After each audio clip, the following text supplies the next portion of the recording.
So a very good evening to everyone. आइए चर्चा करते हैं इस पूरे ब्रह्मांड को कौन गवर्न करता है। ब्रह्मांड को मैं इसलिए कहता हूँ क्योंकि वो हर जगह है। भय ज़्यादा बड़ा है कि काम ज़्यादा बड़ा है। यहाँ पर काम को मैं सिर्फ सेक्स के सापेक्ष में लूँगा, जबकि काम डिज़ायर्स के रूप में भी लिया जा सकता है। ठीक है। तो अगर मैं काम शब्द का इस्तेमाल यहाँ पे करूँगा तो उसका मतलब सिर्फ सेक्स से है, यहाँ पर डिज़ायर से उसका मतलब नहीं है। तो आइए इन दोनों की एनालिसिस करते हैं कि काम अधिक प्रभावशाली है या भय। पहले बता दूं कि बाद में बताऊं? चलो बाद में बताता हूँ, तुम खुद ही इसकी एनालिसिस करके, मैं एनालिसिस करता हूँ, फिर तुम इसका रिजल्ट निकालो। ठीक है, आप इसका रिजल्ट खुद ही निकालिए, मैं वैसे बता दूंगा आपको। देखिए, काम क्षणिक है, आवेग है, हर समय नहीं रहता, क्योंकि हर समय रहेगा तो पृथ्वी में अनाचार फैल जाएगा। मनुष्य के दिमाग में वेव चलती, रात में अधिक प्रभावी है, समय है उसका, मौसम है उसका, जीव जंतुओं में साइकिल्स बना रखी हैं, इस समय होगा। मनुष्यों को फ्रीडम दिया हुआ है, कभी भी कर सकते हैं। काम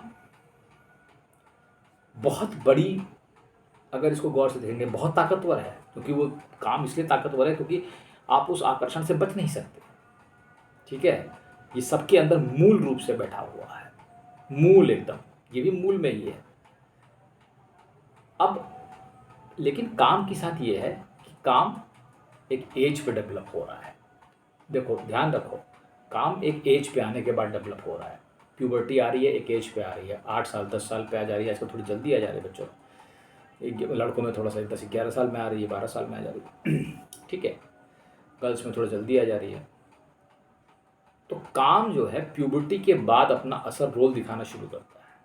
लेकिन फियर बचपन से बैठा है।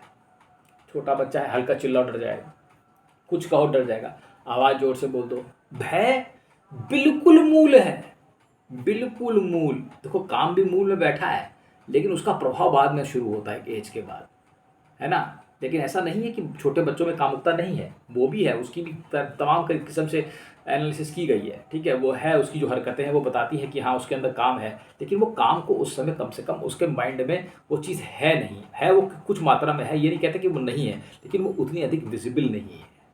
वो एक एज के बाद विजिबल हो रही है। लेकिन भय तो बिल्कुल हर समय विजिबिलिटी है उसमें, हर चीज़ में भय है।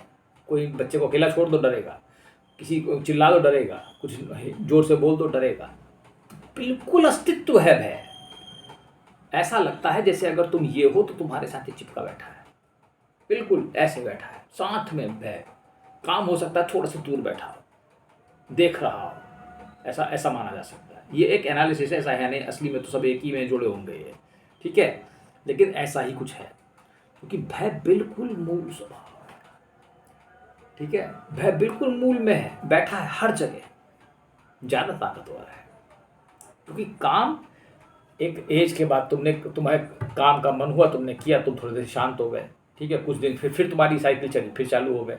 लेकिन भय सतत है, भय हर समय है, सतत है, कहीं रुक नहीं रहा है। It is always present in mind, in you. तुम चिंता करोगे, एग्ज़ाम देना है, जाना है, घर से बाहर निकलना है, ट्रैफिक है, गाड़ियां हैं, वापस नहीं आऊँगा, ये हो जाएगा, वो हो जाएगा, 24 घंटे है भय। लेकिन काम उतना नहीं प्रभावी है हर समय। क्या तुम सुंदरियों की कल्पना कर रहे हो? क्या तुम कर रहे हो हर समय? नहीं कर रहे हो। प्रभावी है, कभी कभी जब खाली बैठ रहे हो तो उसका वेग आ रहा है।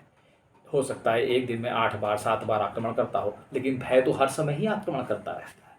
कभी अपने माइंड को सतत छोड़ के देखो कितने भयों से युक्त हो। पता नहीं कौन कौन से भय हैं। मेरे ख्याल से अगर साइकोलॉजी की लिस्ट बनाई जाए तो मैं अगर वैसे कहूँ, इन मनुष्यों का मुझे मालूम नहीं इन्होंने कितने भय निकाले हैं। मुझे लगता है कम से कम 10 अरब भय होंगे, तो टाइप के भय होंगे 10 अरब, इससे कम नहीं। There must be 10 billion types of fears. अगर इसकी अगर वो निकालेंगे प्रोबेबिलिटी, तो 10 बिलियन से कम नहीं आएगी। ठीक है, इसलिए फियर कुछ भी हो सकता है। फियर तुम क्या सोचते हो? तुम्हें इस कपड़े से फियर हो, तुम्हें इस रंग से फियर हो सकता है, हरे रंग से, तुम्हें नीले से रंग से फियर हो सकता है, तुम्हें ऊपर से फियर हो सकता है दिखने में, नीचे से फियर हो सकता है, तुम्हें किसी चीज़ में घुसने में फियर हो सकता है, लिफ्ट में, तुम्हें कई तरीके का, कहीं तुम्हें क्लस्ट्रोफोबिक लगेगा, कहीं तुम्हें वर्टिगो लगेगा, कहीं तुम्हें कुछ लगेगा। 1 अरब किस्म के हो, 10 अरब किस्म के हो सकते हैं, मैं बता रहा हूँ सच में। हर चीज़ से, किसी को काले से फियर हो गया, किसी को पेन से, नीले पेन से फियर हो गया, किसी को किसी चीज़ से फियर हो गया, कुछ भी हो सकता है। This is so fear is so fundamental to your existence. ये इतना तुम्हारे मूल में इतना ज़्यादा घुसा हुआ है कि तुम कल्पना ही नहीं कर सकते। ठीक है, तो तुम कभी इसको एनालिसिस करो, just do an analysis. Oh yes, this is fear, this is fear, this is fear. कभी खाली बैठना और देखना कितनी बार फियर तुम पर हमला करता है। अरे यार, मैं स्कूल में बैठा रहता हूँ, मुझे डर लगता है बच्चे का खेलने की लड़ाई ना हो जाए, ये ना हो जाए, इसमें कहीं झगड़ा ना हो जाए, एमडीएम खा रहे हैं, लाइन ठीक से लगी है कि नहीं, इसका है, ये है, वो है, हर चीज़ देखनी है मुझको, क्योंकि मेरे अंदर भी फियर है इस चीज़ का लगा। हर मैं उसको, लेकिन मैं क्या करता हूँ, मैं उसकी एनालिसिस करते रहता हूँ बैठे बैठे, हाँ ये फियर आ रहा है। This is the only difference, क्योंकि मैं देख रहा हूँ कि फियर जो है सबसे बड़ा शत्रु है, सबसे बड़ा मतलब दुर्जय विजेता है। ये मुझे लगता है मोह से भी ज़्यादा दुर्जय विजेता है। नंबर एक में फियर ही आएगा, मैं तुमसे कहता हूँ। दूसरे नंबर पे हो सकता है मोह बैठा हो, मैं इस बारे में, अहंकार बैठा हो, ईगो बैठा हो। ईगो तुम हर समय प्रकट नहीं करते, अगर तुम इसमें ईगो को भी ले आओ, इसमें जोड़ दो इस चर्चा में, ठीक है। इसमें फियर था, इसमें काम था, इसमें हम अहंकार को भी ले आए, तो ईगो, बिल्कुल ईगो भी मूल है, ठीक है। ईगो भी तीसरी ऐसी चीज़ है जो बिल्कुल मूल स्वभाव में स्थित है, बिल्कुल मूल है वो भी, ठीक है। ईगो लेकिन तुम हर समय प्रदर्शित नहीं करते। ईगो की रिएक्शन या रिस्पॉन्स तब आता है जब कोई तुम्हें उसको उठाता है, लेकिन फियर तुम्हें अकेले बैठे बैठे भी परेशान करेगा। फियर की खासियत यह है, वैसे ईगो भी ऐसा करता है, जब तुम्हारी किसी से लड़ाई होगी तो बैठे बैठे तुमको उत्तेजित करेगा, तुम उसके मन में तरह तरह के बुरे विचार लाएगा। दम दोनों में है। अब देखो, काम तो इतना अधिक शक्तिशाली नहीं है, मैं मानता हूँ काम पर लोग नियंत्रण कर सकते हैं, कोई बहुत बड़ी चीज़ नहीं है, ठीक है। अगर तुम भय और अहंकार में टक्कर लोगे तो इनमें टक्कर करीब करीब बराबर की है, बहुत ही बारीक अंतर होगा। और मुझे लगता है कहीं तक, कुछ हद तक शायद अहंकार थोड़ा सा भारी पड़ जाए भय पर, लेकिन भय और अहंकार में कौन बड़ा मतलब विजय शत्रु है, इसको डिसाइड करना इट्स वेरी हार्ड, ये काफ़ी कठिन है, क्योंकि मुझे लगता है ये दोनों साथ में चलते हैं, करीब करीब बराबर है। क्योंकि जब भी तुम माइंड में अकेले रहोगे तो अहंकार तुमको कर सकता है, लेकिन अगर तुम इसको देखोगे तो फियर्स ज़्यादा है, ठीक है। क्योंकि देखो, अहंकार तब चैलेंज में आता है जब कोई चीज़ सामने होती है, जब तो कोई उसको जगाता है, ठीक है। वैसे तो अहंकार मूल में ही है, अगर मैं शरीर में हूँ तो मेरे अंदर अहंग है, लेकिन अगर मैं शरीर में हूँ तो मेरे अंदर भय भी है।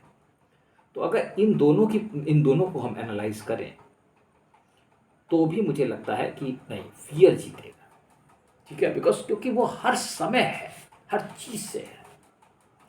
अहंग तब प्रकट होता है या हो रहा है जब हम किसी चीज़ से उलझ रहे हैं, लेकिन फियर जब हम कुछ नहीं भी उलझ रहे हैं, अकेले भी बैठे हैं, तब भी काट रहा है। ऐसा अहंग के साथ नहीं है। अगर तुम कहीं जंगल में जाके बैठ जाओ, मैं तुमसे कहता हूँ सब कुछ छोड़ के, तो भी तुम्हें जंगली जानवरों का भय रहेगा, लेकिन वहाँ पर किसी के अहंकार का भय नहीं आएगा तुम्हारे अंदर, ठीक है। तुम्हारे होने का अस्तित्व तुम हो, ये एक अहंकार ही है होने को, तो ठीक है। लेकिन तुम कह सकते हो ये भी एक मूल चीज़ है, लेकिन भय तुम्हें फिर भी सतत सताएगा। तो कुल मिला जुला करके आखिरी में ये है कि अगर हम इन तीनों को वो कर दें, बड़ा कंपैरिजन, तो मैं मानता हूँ फियर और अहंग एक बराबर है। अहंग हो सकता है थोड़ा सा भय से ऊपर हो, ठीक है, क्योंकि अहंग को चैलेंज ज़्यादा मिलते हैं, लेकिन फियर कुछ कम नहीं है, ये दोनों बराबर हैं, काम थोड़ा सा कम है। तो कुल मिला जुला करके ये इस अभी मैंने आपके सामने इतना सोचा और ये बोला है अभी बस, ठीक है। अभी इस पर चर्चा जारी रहेगी, मैं इस पर और विचार करूँगा, ठीक है। चलिए, थैंक यू।